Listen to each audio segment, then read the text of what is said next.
राइस्टार और ज्ञान भाई दो जिगरी दोस्त थे। बचपन से ही दोनों हमेशा साथ रहते आए थे। उनकी दोस्ती इतनी गहरी थी कि अगर कोई राइस्टार को बुरा भला कह देता तो ज्ञान भाई उसकी जान लेने तक पर उतर आता था। हर रोज शाम को दोनों गांव के चौराहे पर मिलते और घंटों साथ बैठकर बातें किया करते थे। लेकिन एक दिन कुछ ऐसा हुआ जिसके बाद राइस्टार कभी पहले जैसा खुश नहीं रह सका। वो पूरी तरह बदल गया, न टाइम पर खाना खाता और न ही किसी के साथ खेलता। एक दिन जब दोनों चौराहे पर मिले तो ज्ञान भाई बहुत खुश लग रहा था। राइस्टार ने पूछा, क्या बात है ज्ञान, आज बड़ा खुश दिख रहा है, लॉटरी वॉटरी लग गई क्या? ज्ञान मुस्कुराते हुए बोला, हाँ कुछ ऐसा ही समझ ले, मेरी नौकरी लग गई है सोनापुर शहर में। तुझे पता है ना, वहाँ जाना सबका सपना होता है। ये सुनते ही राइस्टार के चेहरे की मुस्कान गायब हो गई। उसने धीरे से कहा, अब तो तू मुझे भूल जाएगा ज्ञान। अच्छा है, कब तक मेरे जैसे बेरोजगार के साथ बैठेगा? ज्ञान ने तुरंत कहा, अरे नहीं यार, तुझे कैसे भूल सकता हूँ, तू मेरा बचपन का दोस्त है। फिर उसने कहा, मैं चलता हूँ, कल सुबह की ट्रेन से निकलना है। इतना कहकर वो चला गया। राइस्टार की आंखों में आंसू आ गए। वो बस अपने दोस्त को दूर जाते हुए देखता रह गया। ज्ञान शहर चला गया। शुरुआत में दोनों की बातें होती रहीं, लेकिन जैसे जैसे समय बीतता गया वैसे वैसे बातें कम होती गईं। कभी कभी तो महीने में एक बार भी कॉल नहीं आता था। राइस्टार को लगने लगा कि शायद अब ज्ञान बदल गया है और उसके पास उसके लिए समय नहीं है। लेकिन सच्चाई कुछ और थी। राइस्टार आज भी हर दिन उसी चौराहे पर जाकर बैठता और अपने दोस्त का इंतजार करता, लेकिन ज्ञान कभी वापस नहीं आया। एक दिन सुबह के 6 बज रहे थे।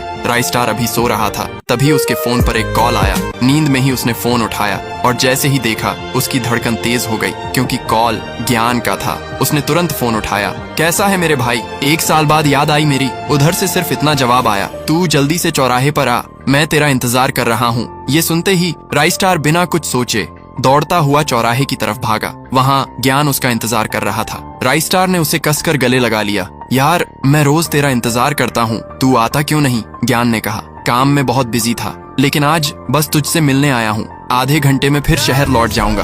राइस्टार की आंखें फिर भर आईं। उसे फिर से अपने दोस्त के जाने का डर सताने लगा। तभी राइस्टार के फोन पर एक और कॉल आया। ये कॉल ज्ञान के पापा का था। वो रोते हुए बोले, राइस्टार बेटा, जल्दी हमारे घर आ जाओ। राइस्टार घबरा गया। वो तुरंत ज्ञान के घर पहुंचा। घर के बाहर भीड़ लगी थी। जैसे ही वो अंदर गया उसकी रूह कांप गई। अगर आप पूरा वीडियो देखना चाहते हैं तो नीचे दिए गए रिलेटेड वीडियो पर क्लिक करके देख सकते हैं।